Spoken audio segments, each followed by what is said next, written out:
broadcast news family, as the small one, of course, and the violence hit many in the industry pretty hard. It not only brings home the inherent dangers of the industry, but also the emotional toll it can take.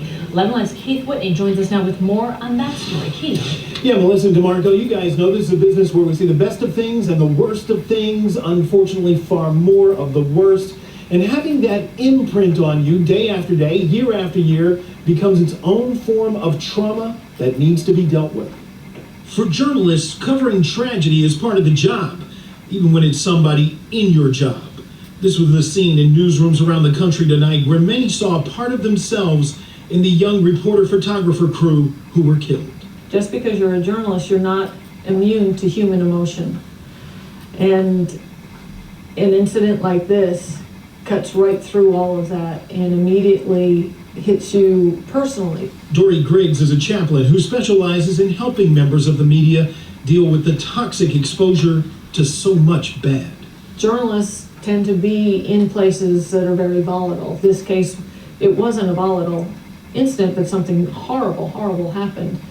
And it just brings home that journalists do have a dangerous job. And it's a job that can turn dangerous without any warning. And there was just this hail of bullets. We had casings ricocheting off the live truck. When family members were throwing rocks at my live truck, had to call police. When I knocked on the door, someone opened it up and sicked their pit bull on me. Yeah, so I had to run. But sometimes there is nowhere to run, like today. You can't prepare for what happened today.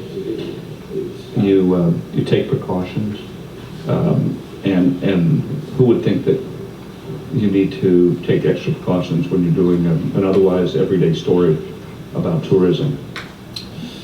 Now, Dorie Griggs' focus on journalists is unique. She comes at it from a vantage point of faith and counseling, but for more secular resources, there's also the Dart Center for Journalism and Trauma.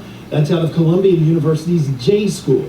And we'll be putting a link to both on 11live.com. Sometimes you forget how dangerous this job really is until you get a deadly reminder like today. All right, Keith, thank you for that story. And of course, we will continue to follow this story for you here and online at our website at 11live.com.